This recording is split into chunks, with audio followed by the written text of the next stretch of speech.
¿Y si te dijera que la razón principal por la que te sientes falto de amor es precisamente porque lo estás buscando con tanto ahínco? Es una de esas bromas cósmicas maravillosamente irónicas. Piensa en ello. Es ese sutil cálculo mental en una conversación, intentando decir la palabra perfecta para ganarte el afecto de alguien, solo para sentirte más desconectado que nunca. ¿Te has dado cuenta de que tratamos el amor como una cuenta bancaria, siempre calculando méritos y deudas? Si esta idea ya empieza a resonar en ti, un simple me gusta ayuda a que esta conversación encuentre a otros que también están cansados de este juego. Porque lo que vamos a descubrir es que, quizás, la búsqueda es el verdadero obstáculo. Esta paradoja, esta broma cósmica de que la búsqueda de amor es precisamente lo que nos aleja de él, puede parecer confusa al principio. Pero se vuelve cristalina cuando la vemos a través de una imagen. Quiero que imagines por un momento una pequeña ola individual en medio del vasto océano. Visualízala. Siente su ansiedad. Esta ola cree que su identidad completa reside en su forma momentánea, en su altura, en la cantidad de espuma blanca que corona su cresta. Vive en un estado de perpetua comparación con las otras olas y con un miedo profundo, casi existencial, a su destino inevitable. Estrellarse contra la orilla y desaparecer para siempre. Y finalmente, se esforzó por mantener una forma perfecta, una cresta impecable, actuando como la ola que creía que el océano esperaba que fuera. Y es agotador, ¿no es así? Jugar a estar incompleto, jugar a ser un contable, jugar a ser un actor. Si aún no lo has hecho, y sientes que esta conversación es un refugio en medio del ruido, un lugar para quienes están recordando juntos, te invito a suscribirte. No es para aumentar un número, es para tejer una red de conciencia, para saber que no estás solo en este extraño y maravilloso viaje de vuelta a casa. Y esto nos lleva, de forma casi inevitable, al cuarto gran juego del ego, el cuarto patrón que nace directamente del agotamiento de los tres anteriores, la fuga de la soledad. Este es el patrón que define la creencia de que el tiempo a solas es una prueba irrefutable de nuestro fracaso. Es la convicción silenciosa de que si nadie nos está mirando, si nadie nos está validando, entonces de alguna manera dejamos de existir. El yo separado, esa pequeña idea que tenemos de nosotros mismos, es como un fantasma que necesita un espejo para creer que existe. Y las otras personas son sus espejos favoritos.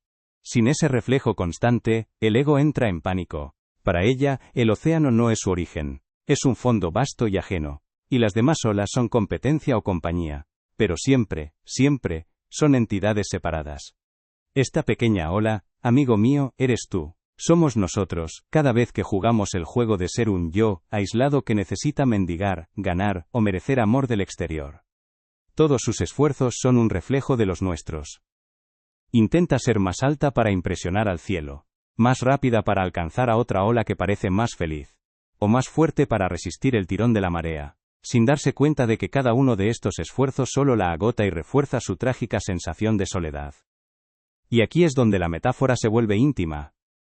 Esa sensación de vacío que a veces sientes, ese hueco en el pecho que crees que otra persona debe llenar, no es una señal de que estás roto o incompleto.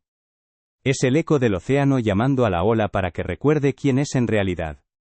Para desmantelar esta ilusión, vamos a explorar juntos 5 de los juegos más comunes y agotadores que nuestra mente juega, 5 patrones que refuerzan la creencia de que somos solo una pequeña ola asustada. Veremos cómo cada uno de estos juegos, aunque parezca una estrategia para conseguir amor, es en realidad una barrera que nos impide sentir la inmensidad que ya somos. Se pregunta, ¿sigo aquí? ¿Soy real? ¿Valgo algo? Es el pánico sutil que sientes cuando se cancelan los planes y de repente te enfrentas a una tarde vacía, solo contigo. Es el impulso casi automático de coger el teléfono, de encender la televisión, de llenar cada segundo de silencio con ruido externo, para no tener que escuchar el ruido interno. Es una defensa, una huida frenética de un supuesto vacío que creemos que nos devorará si nos quedamos quietos el tiempo suficiente. Y aquí reside la ironía suprema. Cuanto más corres para huir de la soledad, más solo te sientes, incluso en una habitación llena de gente. Porque la conexión que buscas no es genuina, es instrumental. Usas a los demás no como seres con quienes danzar, sino como escudos para protegerte de ti mismo. Acepta relaciones mediocres, conversaciones superficiales, compañías que te drenan, todo por el terror a enfrentar ese silencio. Te rodeas de ecos para no escuchar tu propia voz. La consecuencia es una vida de ruido, pero no de música. Una agenda llena pero un corazón vacío. Una sensación persistente de ser un extraño para ti mismo, porque nunca te has dado el permiso de conocerte en la quietud. Pero, ¿y si todo esto fuera un malentendido fundamental? ¿Y si en el silencio no hay un vacío que llenar, sino un espacio que por fin puede ser habitado por ti? ¿Y si la soledad no fuera la ausencia de compañía sino la presencia de todo? Si sientes que has estado jugando a ser esta ola ansiosa, luchando por mantener tu forma en un océano que no controlas, y anhelas recordar la paz del océano que ya eres, entonces te invito a suscribirte y a explorar este viaje juntos, porque todo este gran teatro de la búsqueda comienza con el más fundamental y quizás el más astuto de todos los mitos, el que nos contaron desde niños. Así que empecemos a desvelar el primer patrón, el primer acto de esta gran obra de teatro cósmico en la que nos hemos metido. No lo llamemos por un nombre clínico, eso sería demasiado serio para una broma tan elegante. Llamémoslo la fiebre de la otra mitad. Es esa creencia profunda, casi grabada en nuestros huesos, de que vinimos a este mundo como una fracción, como una pieza de un rompecabezas que solo tiene sentido cuando encuentra su otra parte. Y es una idea hermosísima, ¿no es así? Es la trama de casi todas las canciones que hemos cantado, de cada película que nos ha hecho suspirar. La idea de que en algún lugar, ahí fuera, existe un alma gemela que posee la llave de nuestra felicidad, que completará nuestro círculo y dará sentido a nuestra existencia. Y es completamente comprensible que hayamos caído en esta trampa. Este es el insight que lo cambia todo. En el momento en que dejas de huir, en el momento en que te sientas en medio de ese supuesto vacío, y simplemente respiras, descubres la gran broma cósmica. No hay ningún vacío. Nunca lo hubo. Lo que había era el universo entero esperando pacientemente a que dejaras de hacer ruido para poder presentarse. En la quietud, no encuentras tu insignificancia, sino tu inmensidad. Descubres una compañía tan profunda, tan vasta, que la necesidad de un espejo externo se desvanece. Te das cuenta de que nunca, ni por un instante, estuviste realmente solo. Solo estabas demasiado distraído buscándote fuera como para notarlo. Hemos visto la búsqueda, la transacción, el performance y la fuga. 4 máscaras, 4 juegos, 4 formas de olvidar. Parecen diferentes, pero son solo disfraces de un único y fundamental miedo. ¿Qué pasaría si te dijera que estos 4 patrones son solo los tentáculos de un único y gigantesco malentendido?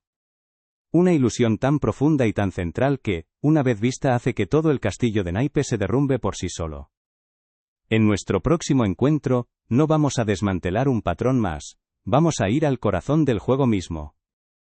Vamos a mirar directamente a la cara a la creencia que sostiene todo este teatro del sufrimiento. Desde niños se nos enseña que la soledad es un fracaso, y la pareja, el premio final. El ego, esa pequeña ola ansiosa, escucha esta historia, y la convierte en su misión sagrada. Porque si se define por lo que le falta, ¿qué mejor anhelo que el de una mitad perdida? Así, la vida se convierte en una búsqueda del tesoro, donde el mapa es vago y el tesoro es otra persona. Proyectamos en un rostro desconocido, la promesa de nuestra propia plenitud, entregándole un poder que nunca tuvo, y una responsabilidad que nadie puede soportar. Imagina a Clara, una noche de domingo. La luz azul del móvil ilumina su rostro en la penumbra de su apartamento. El único sonido es el zumbido suave del frigorífico. Desliza el dedo por perfiles de desconocidos, cada foto una promesa silenciosa, cada biografía un posible guión para su vida. Pero no está buscando simplemente a alguien con quien compartir una pizza, está buscando al catalizador. Al hombre que, con su llegada, finalmente le dará permiso para empezar a vivir. En su mente, hay una lista de espera. Cuando lo encuentre, por fin haré ese viaje a Japón. Cuando estemos juntos, me atreveré a dejar este trabajo que no me gusta. Cuando me quiera, por fin me sentiré segura. Y te prometo que lo que descubriremos allí es más simple, más liberador y más hermoso de lo que te atreves a imaginar.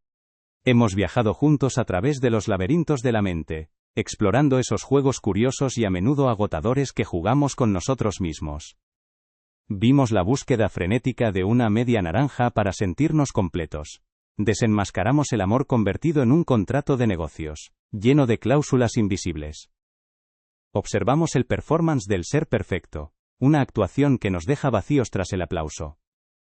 Y acabamos de sentir el pánico sutil de la huida de la soledad, el miedo a encontrarnos con nosotros mismos en el silencio. Pero todos estos patrones, todas estas estrategias, son en realidad tentáculos de un mismo pulpo, manifestaciones de una ilusión central, la más profunda y la más dolorosa de todas. Este es el patrón que da vida a todos los demás. Es el intento desesperado del ego por hacer permanente lo que, por su propia naturaleza, es un flujo constante. Es el quinto patrón, confundir el amor con el apego, el intento de construir una presa en medio del río de la vida. El apego nace de una idea aterradora, la idea de la pérdida. El ego, que se define por lo que tiene, tengo una pareja, tengo una reputación, tengo seguridad, vive en un pánico constante ante la impermanencia. Su propia vida está en una sala de espera, aguardando un billete que debe validar otra persona. De repente, una foto le recuerda a su última pareja, y siente ese eco familiar de haberse disuelto en los gustos y sueños de otro, como una gota de color en un vaso de agua, perdiendo su propia tonalidad. Esa noche, algo se quiebra. Aparta el teléfono y la habitación queda en silencio. Mira a su alrededor. Ve el lienzo a medio pintar en una esquina, cubierto de polvo. Ve la guía de senderismo para las montañas que siempre quiso explorar. Y se da cuenta, con una claridad que duele y libera al mismo tiempo, de que no ha estado esperando a un hombre. Ha estado esperando a que alguien la rescatara de sí misma. La sensación de vacío no proviene de la ausencia de un compañero, sino de su propia y constante ausencia en su propia vida. Y así es como este juego carcome el alma no de golpe, sino lentamente, a lo largo de los años. Empieza con un pequeño sueño aplazado, una opinión no expresada para no molestar, luego se convierte en un hobby abandonado porque a tu pareja no le interesaba. Y un día, una década después, te miras al espejo, y no reconoces del todo a la persona que te devuelve la mirada, así que intenta poseer. Intenta fijar a las personas y a las experiencias en el tiempo y el espacio, como un entomólogo clava a una mariposa en un tablero de corcho. Quiere embotellar el agua del río para asegurarse de que nunca le falte. Cree que si puede aferrarse con suficiente fuerza a una persona, a un sentimiento, a un momento, podrá negar la verdad fundamental de que todo fluye, todo cambia, todo danza. La búsqueda de la media naranja es el apego a la idea de que la plenitud está en poseer a otro. El contrato silencioso es el apego a la seguridad, intentando controlar el futuro con reglas. El performance es el apego a la aprobación, sacrificando tu verdad por la ilusión de ser indispensable. La fuga de la soledad es el apego a la distracción, a cualquier cosa que nos impida sentir el fluir impredecible de nuestra propia existencia. Todos son intentos de construir una presa. Vemos esta tragedia en todas partes, en formas tan sutiles que las llamamos normales. Lo vemos en el padre que se aferra a la imagen de su hijo pequeño, incapaz de amar al adulto en el que se ha convertido. Lo vemos en el amante que revisa el teléfono de su pareja, tratando de poseer sus pensamientos, de congelar su atención. Te has convertido en un eco, en una colección de concesiones. Y la persona por la que hiciste todo eso quizás ya ni siquiera está. La gran pérdida no fue la relación, fue el yo que se fue perdiendo por el camino. Pero aquí viene la revelación, la broma cósmica en todo su esplendor. La gran liberación no es encontrar por fin a esa persona mágica. Es darte cuenta de que nunca estuviste partido por la mitad, siempre fuiste la naranja entera, fingiendo ser un gajo para que el juego de la búsqueda fuera más emocionante. Y si la plenitud no fuera un destino al que se llega en pareja, sino el punto de partida que has estado ignorando todo este tiempo. Si alguna vez has sentido que ponías tu vida en pausa esperando a alguien más, comparte en los comentarios, ¿qué fue lo primero que dejaste de hacer por ti? Es una forma de reconocer juntos el juego, de encender una pequeña luz en esa sala de espera. Pero claro, el ego es astuto. Cuando se da cuenta de que el juego de la mitad perdida es una estafa, no se rinde. Simplemente cambia de estrategia. Si no puede encontrar a alguien para completarse, intentará asegurarse de que la persona que tiene a su lado nunca se vaya. Lo vemos en la amistad que se resiente cuando uno de los dos crece en una nueva dirección, porque rompe el acuerdo tácito de permanecer iguales para siempre. Es el intento de convertir una danza en una estatua. Recuerdo la historia de una pareja que llevaba décadas junta. Él vivía frustrado, aferrado a la memoria de sus primeros años, intentando recrear cenas, forzar conversaciones y revivir una pasión que se sentía como un eco. Un día, en medio de su frustración, ella le dijo con una calma devastadora: «Dejé de amar a la persona que eras hace mucho tiempo, porque me enamoro cada día, un poco más, de la persona en la que te estás convirtiendo. En esa frase se esconde todo el secreto. Él estaba apegado a un fantasma. Ella amaba el río vivo. Y aquí yace el gran paradoxo cósmico de este patrón. Cuanto más te aferras a alguien por miedo a perderlo, más rápido asfixias la vida, la libertad y la espontaneidad que te hicieron amarlo en primer lugar. Al construir la presa, matas la corriente. El agua se estanca, pierde su vitalidad, y lo que antes era un río lleno de vida se convierte en un pantano de obligaciones y resentimientos.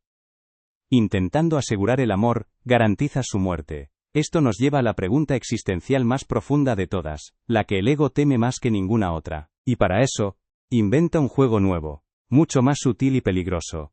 Un juego de contratos invisibles y deudas silenciosas. Hemos explorado esa febril búsqueda de nuestra otra mitad, esa creencia de que vagamos por el mundo como seres fracturados, esperando que alguien más nos dé el permiso para empezar a vivir de verdad.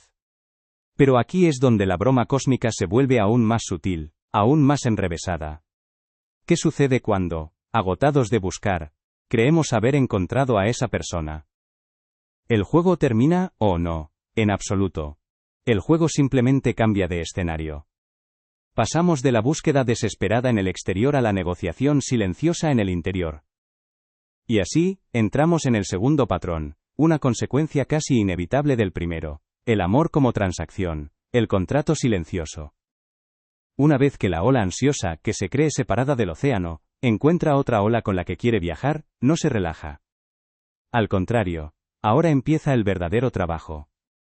Ahora tiene que asegurarse de que la otra ola no se vaya, de que el acuerdo se mantenga, y para ello recurre a la única herramienta que su ego conoce, la contabilidad. Dejamos de ser poetas buscando inspiración, y nos convertimos en auditores emocionales, con una hoja de cálculo invisible donde anotamos cada gesto, cada favor, cada sacrificio. Si sueltas todo aquello a lo que te aferras para definirte, tus relaciones, tus logros, tus recuerdos, ¿quién queda para experimentar el amor? La respuesta es la revelación más liberadora. Al soltar el control, al dejar de intentar poseer el río, no te quedas vacío, te conviertes en el cauce. Descubres que el amor no era el agua que intentabas embotellar, sino la capacidad de permitir que el río fluya a través de ti. El amor verdadero no construye una presa, se sienta en la orilla y admira la belleza del flujo constante. No busca poseer a la otra persona, sino que se convierte en un espacio seguro para que esa persona sea quien es, momento a momento, siempre cambiante, siempre viva. La liberación no está en conseguir un amor que dure para siempre, sino en participar plenamente en un amor que está vivo, ahora. Si sientes cómo una vieja tensión en tu pecho comienza a disolverse con esta idea, no es casualidad. Es el eco de una verdad que tu ser más profundo siempre ha conocido. Deja un like, no como un simple clic sino como un acto simbólico de soltar el control y empezar a fluir. Reconocer este patrón es el punto de inflexión crucial en todo este viaje. Porque al ver que el apego es la raíz de todos los demás juegos, de repente dejamos de luchar contra los síntomas. Es el contrato no escrito que dice: yo te doy mi lealtad si tú me das seguridad. Te doy mi admiración si tú me das validación. Te ofrezco mi juventud si me prometes no abandonarme. Tratamos el afecto, esa fuerza cósmica e indomable, como si fuera una mercancía que se puede intercambiar en un mercado. El mecanismo psicológico detrás de esto, es un intento desesperado del ego por controlar lo incontrolable. El amor, en su esencia, es un flujo, es como un río salvaje. Es impredecible, cambia de curso, a veces es un torrente y a veces un murmullo. Y esto aterra al ego, cuya principal función es predecir, asegurar y controlar, para garantizar su supervivencia. Así que intenta construir una presa. Intenta canalizar el río en tuberías de expectativas y acuerdos. No lo hace por malicia, sino por un miedo profundo a la incertidumbre, a la impermanencia. Si puedo definir los términos, si puedo establecer las reglas del intercambio, entonces creo, ilusoriamente, que puedo evitar el dolor de la pérdida, que puedo garantizar un suministro constante de eso que llamo amor. Pero al hacerlo confundimos el agua viva del río con el agua estancada y sin vida de la presa. Pensemos en una pareja, llamémosles David y Sofía, llevan 8 años juntos. Desde fuera, son el retrato del éxito. Dejamos de buscar mejores técnicas para encontrar pareja o ser más agradables. Nos damos cuenta de que el único movimiento necesario es hacia adentro, hacia el soltar. Hemos desmantelado las piezas del juego, una por una. La búsqueda, el contrato, la máscara, el miedo al silencio, y ahora, la raíz de todo. Pero ver las piezas por separado no es suficiente. Ahora, es momento de ver el tablero completo, de entender por fin las reglas del maravilloso juego cósmico que hemos estado jugando sin saberlo. Y ahora, si damos un paso atrás y observamos el paisaje completo, empezamos a ver el patrón oculto.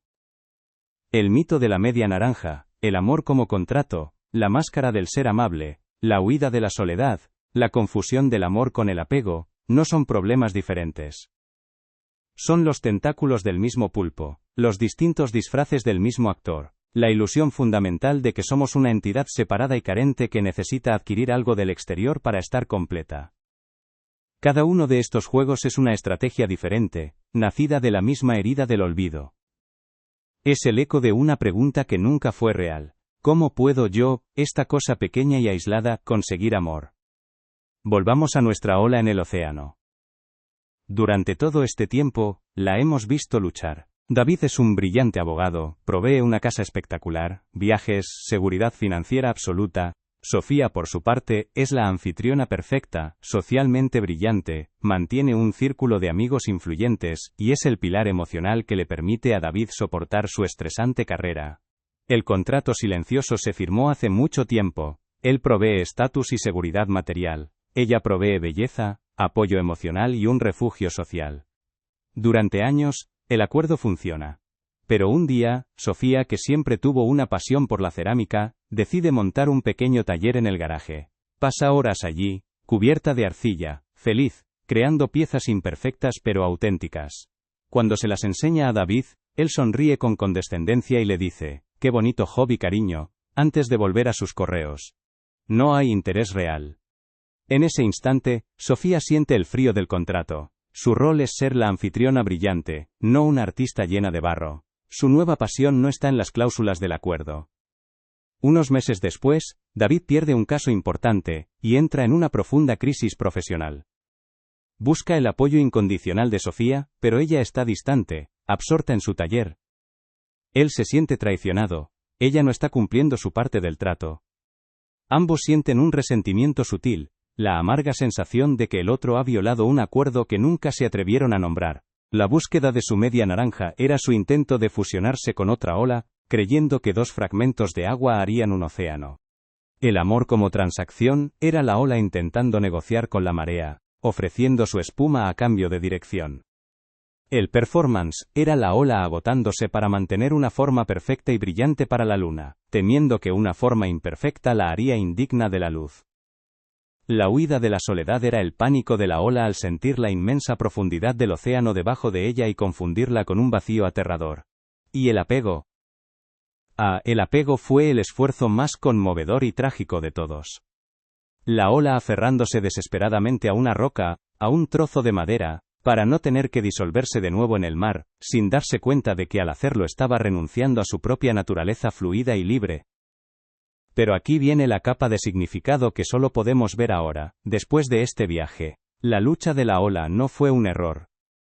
De hecho, todo ese esfuerzo, toda esa tensión para ser más alta, más rápida, más perfecta, era precisamente la energía que creaba y sostenía la experiencia de ser una ola separada. El juego de buscar amor era la forma en que el amor jugaba a ser un buscador. Y esa es la consecuencia de vivir bajo este contrato silencioso. Al principio, es solo una pequeña incomodidad, la sensación de que tienes que pagar por el afecto que recibes. Con el tiempo, esa sensación se convierte en un peso. Cada acto de bondad viene con una expectativa adjunta. Cada sacrificio se anota en un libro mayor mental, esperando ser correspondido. Pasan los años, y la espontaneidad muere. La danza se convierte en una marcha. Las conversaciones se llenan de silencios calculados. Ya no son dos personas fluyendo juntas, sino dos socios de negocios revisando constantemente los términos de su fusión.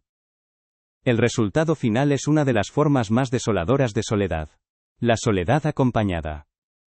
Vives con alguien, pero te sientes como si estuvieras en una reunión de trabajo perpetua. temiendo el día en que tu rendimiento no sea suficiente y el contrato sea rescindido. Si al escuchar esto sientes un nudo en el estómago, si reconoces el eco de tus propias negociaciones silenciosas, no es porque seas una persona calculadora o fría. Es el reconocimiento honesto de un miedo muy humano, el miedo a lo incontrolable. Es el ego haciendo lo único que sabe hacer para protegerse. Si esta conversación te está arrojando un poco de luz sobre los contratos invisibles que has firmado, y crees que puede ayudar a otros a soltar sus propias hojas de cálculo emocionales y a recordar cómo nadar en el río, deja tu like. La sensación de carencia era el disfraz que la plenitud usaba para poder tener la aventura de encontrarse a sí misma. No estabas haciendo algo mal, estabas jugando tu papel en esta broma cósmica con una convicción impecable. Si has llegado hasta este punto del viaje, si has seguido el hilo a través de estos laberintos de la mente, es porque una parte de ti ya estaba lista para dejar de jugar tan en serio. Reconocer estos patrones en uno mismo requiere una valentía silenciosa y profunda. La valentía de mirar el propio reflejo sin filtros, de admitir los juegos en los que hemos invertido vidas enteras, no es una señal de que estés roto, es la señal más clara de que estás despertando. Si algo de esto ha encendido una luz en un rincón que antes estaba oscuro, quiero que sepas que tu descubrimiento no es solo tuyo. A veces, la revelación de una persona es el permiso que otra necesitaba para ver. Si te sientes cómodo, comparte en los comentarios cuál ha sido la pieza del puzzle que, al caer en su sitio, ha cambiado la imagen entera para ti. Convirtamos este espacio en un mapa colectivo de regreso a casa. Así que, la ola finalmente recuerda, suspira, se relaja en su propia e inmensa identidad acuática. Es una forma de decirnos unos a otros, que estamos listos para dejar de ser contables y empezar a ser exploradores. La verdadera liberación llega con una pregunta paradójica. ¿Y si el amor no es un contrato que se firma, sino una corriente en la que se nada? La seguridad no viene de las cláusulas sino de aprender a flotar. Dejas de intentar dirigir el río, dejas de medir su caudal y su profundidad, y de repente, descubres la alegría de ser llevado por él. El amor deja de ser un intercambio de bienes, y se convierte en una resonancia compartida. No se trata de lo que me das, sino de cómo danzamos juntos. No es un negocio, es música. Y en la música, no hay deudas ni méritos, solo armonía o disonancia.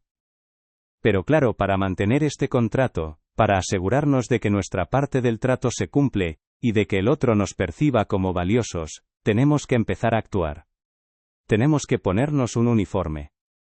Y ese esfuerzo por mantener la apariencia, nos lleva directamente a la siguiente capa, quizás la más agotadora de todas, de este gran juego del olvido. Y si la búsqueda de la media naranja nos lleva a firmar contratos silenciosos, esos pactos del ego que intentan ponerle precio al afecto, entonces el siguiente paso en este juego es aún más íntimo, más sutil, y opera a un nivel mucho más profundo. Ya no hay nada que buscar, nada que ganar, nada que temer. Pero entonces, una pregunta inevitable flota en la calma que sigue a la revelación. Ahora que la ola sabe que es el océano, ¿cómo se supone que debe vivir su vida como ola? Al principio de nuestra conversación, jugamos con una idea maravillosamente irónica. La de una ola en el océano, tomando clases de natación para aprender a estar mojada. Lo que entonces parecía una simple metáfora para señalar el absurdo de nuestra búsqueda, ahora se revela en su totalidad. La broma cósmica no es que la ola se esfuerce en vano. La verdadera broma es que ese esfuerzo, esa sensación de separación, esa búsqueda frenética, era el propósito mismo del juego. La ola no cometió un error al olvidarse de que era el océano. Esa amnesia temporal era el guión de la aventura más grande de todas. La experiencia de ser una ola individual, con su propio drama, su propia espuma, y su propio miedo a la orilla. Sin ese olvido, no hay historia, sin esa búsqueda, no hay despertar. Y ahora, la ola finalmente recuerda. Pero este recuerdo no la aniquila. No la disuelve instantáneamente en una nada sin forma. Al contrario.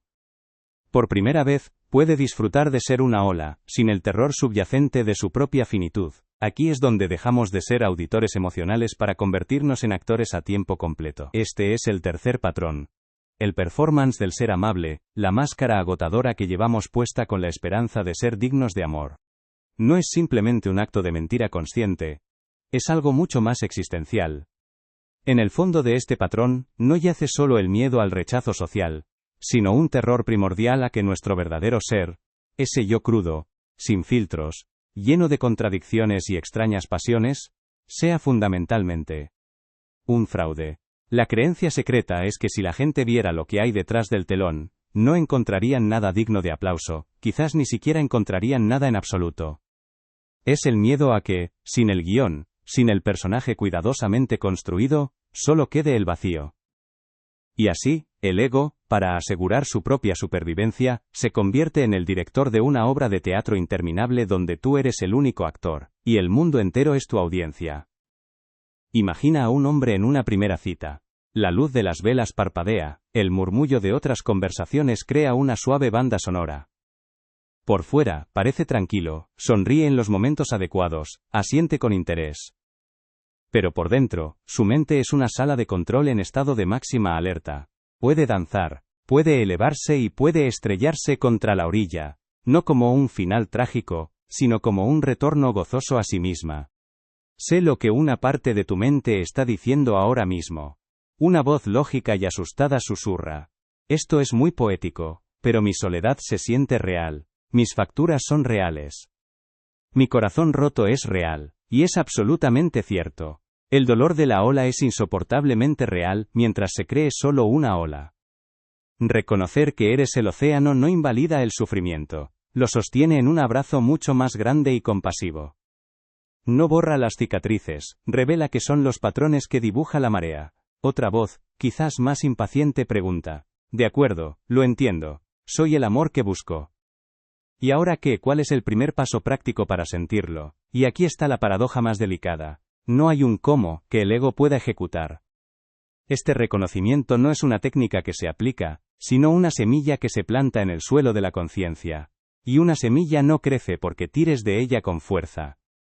Crece con la luz silenciosa de la atención y el agua de la paciencia. Es un desaprendizaje, un soltar gradual de las herramientas que creías necesitar. El camino no es fácil. Cada palabra es calculada. ¿Sonó demasiado arrogante? ¿Ese chiste fue inteligente o estúpido? ¿Debería hablar de mi trabajo o parecerá que me estoy jactando? Revisa mentalmente una lista de temas seguros, evitando cuidadosamente sus pasiones más extrañas, esas que lo hacen único pero que el guión considera demasiado raras para una primera impresión. Es un esfuerzo monumental, una proeza de ingeniería social en tiempo real. Y mientras tanto la persona frente a él, que quizás solo anhela una conexión genuina, está interactuando con un comité, no con un ser humano. En un momento, ella cuenta una historia genuinamente divertida, y de él escapa algo que no estaba en el guión. Una carcajada ruidosa, un poco torpe, un resoplido que rompe por completo la fachada de sofisticación. Por una fracción de segundo, el pánico lo inunda. El actor ha fallado. El verdadero él se ha asomado. Pero entonces, ocurre el milagro. Ella no se retira con disgusto. Al contrario, su propia sonrisa se relaja, se vuelve más amplia, más real. En ese pequeño accidente, en esa grieta de la armadura, es donde por fin se han encontrado. La conexión no ocurrió gracias al performance, sino a pesar de él. Pero ¿cuál es el coste de mantener esta actuación no solo en una cita sino durante años, quizás durante toda una vida? Es el arte de aprender a no hacer, en un mundo que te grita que hagas más. Es el valor de sentarte en tu propia soledad hasta que florezca en compañía. Es un proceso orgánico, no mecánico. Y requiere una amabilidad radical contigo mismo.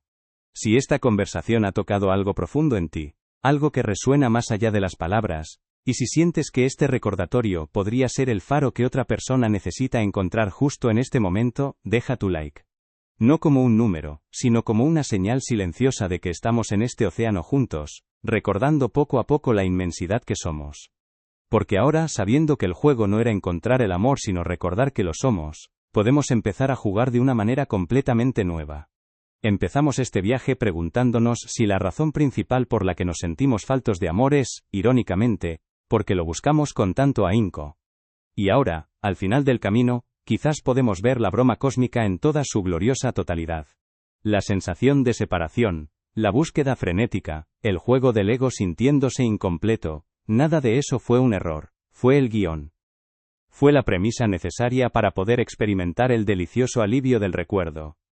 Y la invitación final, si decides aceptarla, no es a hacer algo, sino a dejar de hacer. Al principio, es solo un cansancio sutil al final del día. Luego, se convierte en un peso que se acumula en los hombros, la tensión constante de sostener una pose. Con el tiempo, la máscara se adhiere a la piel. La voz del personaje se vuelve tan habitual que olvidas el sonido de tu propia voz. Empiezas a elegir amigos, parejas y trabajos que aplaudan al personaje, no a ti. Y aquí reside la tragedia más profunda. Puedes llegar a tener éxito, a ser admirado, incluso amado. Pero en la quietud de la noche, cuando todos los aplausos han cesado, te sientes como un impostor. El amor que recibes se siente hueco, porque sabes, en un rincón olvidado de tu ser, que no está dirigido a ti, sino a la brillante y vacía armadura que te aprisiona. Es la soledad más devastadora que existe, la de estar rodeado de gente que ama a alguien que tú solo pretendes ser. Es la asfixia lenta de un alma que nunca llega a respirar el aire de la autenticidad. Y aquí por supuesto encontramos otra de esas maravillosas bromas cósmicas. El insight liberador no es aprender a construir una máscara mejor o a actuar de forma más convincente. Es darte cuenta de una verdad paradójica y profundamente esperanzadora. La decisión de cuándo soltar el personaje, de cuándo dejar de actuar para una audiencia imaginaria, es enteramente tuya. No hay prisa alguna. El universo tiene toda la paciencia del mundo, porque, al fin y al cabo, está jugando en ambos lados del tablero. Quizás el momento para ti es ahora, o quizás no. Lo único que importa es que la puerta nunca ha estado cerrada con llave. La ola, nuestra pequeña y ansiosa ola, no tiene que hacer un último esfuerzo heroico para estrellarse contra la orilla y volver al océano. Eso sería, de nuevo, parte del viejo juego del esfuerzo. La verdadera liberación llega en un suspiro, en un momento de quietud, cuando la ola simplemente se relaja en la certeza de que nunca estuvo separada de él. Su naturaleza es agua, siempre lo fue. El juego no consistía en volver a casa, sino en darse cuenta de que nunca se había marchado. Quizás toda esta odisea, toda esta búsqueda de la otra mitad, nunca se trató realmente de encontrar a otra persona. Quizás siempre se trató de volver a casa, a ti mismo, y descubrir que la totalidad que anhelabas ya residía ahí, pacientemente, esperando a ser reconocida. Así que te ofrezco una última pregunta, no para que la respondas ahora, ni para que la compartas con nadie. La persona que escondes con tanto esmero, ese ser lleno de rarezas, vulnerabilidades y risas ruidosas, no es tu defecto, es la manifestación única e irrepetible del universo mismo. Es la ola creyendo que debe mantener una forma perfecta para ser digna del océano, sin darse cuenta de que su misma naturaleza acuática ya es la perfección. La gran revelación es que al dejar caer la máscara no invitas al rechazo, invitas al reconocimiento. La gente no se enamora de la perfección pulida de una estatua. Se enamora de las grietas, de la textura, de la humanidad viva de otra persona. El único tú que puede ser genuinamente amado es, irónicamente, el que tienes pánico de mostrar. Esta actuación constante es una respuesta al miedo de lo que podría suceder si el público se va. Pero, ¿qué sucede cuando no hay público? ¿Qué pasa cuando el actor se queda completamente solo en el camerino, frente al espejo, y la máscara finalmente se retira? Ese silencio, ese encuentro cara a cara con uno mismo, es el terror que exploraremos a continuación. Y es, precisamente, la puerta a la libertad más grande de todas. Antes de cruzar ese umbral, tomemos un momento. De los 3 patrones que hemos explorado hasta ahora. La búsqueda de la media naranja, el contrato silencioso, y esta agotadora actuación, ¿cuál de ellos resuena contigo con una verdad casi incómoda? Es solo para ti. Para que la dejes flotar en el silencio de tu propia conciencia. ¿Qué pasaría si, por un solo instante, dejaras de intentar ser alguien digno de amor, y simplemente te permitieras ser asterisco? Si esta conversación ha despertado algo en ti, y quieres seguir explorando estas profundidades, te invito a suscribirte. Y si sientes compartir cómo ha resonado este viaje en tu interior, tu experiencia en los comentarios puede ser un faro para otros que también están aprendiendo a recordar. El simple hecho de que hayas llegado hasta aquí, de que te hayas quedado hasta el final con la mente y el corazón abiertos, es un acto de profundo coraje. Honra eso. El juego es darte cuenta de que la pieza que buscabas siempre fuiste tú. Si te apetece, compártelo en los comentarios. No para juzgar, sino para reconocer juntos los hilos con los que tejemos nuestras propias jaulas. Música suave y contemplativa comienza y se desvanece a un nivel bajo de fondo. Aquí, hagamos una pausa. Justo aquí, antes de continuar el descenso. Te invito a tomar una respiración profunda, no para lograr nada, sino simplemente para sentir el aire entrando y saliendo de tu cuerpo. Un ancla en el presente. Siente el peso de tu cuerpo, la tensión en tus hombros, el eco de las palabras que hemos compartido resonando en tu interior. Si todo esto resuena de una forma incómoda, si sientes una resistencia, una punzada de reconocimiento doloroso, no te asustes. No es una señal de que algo está mal contigo, al contrario. Es la señal de que el viejo sueño comienza a resquebrajarse. Es el sonido del hielo derritiéndose. Estás despertando, y despertar, al principio, se siente como un terremoto. Recuerda nuestra pequeña ola en el océano. Hasta ahora, la hemos visto jugar a 3 juegos maravillosos y agotadores. Primero, intentó desesperadamente encontrar otra ola para sentirse completa, convencida de ser solo una mitad. Luego, trató de negociar con el cielo y la arena, ofreciendo su espuma a cambio de permanencia, convirtiendo la existencia en un contrato,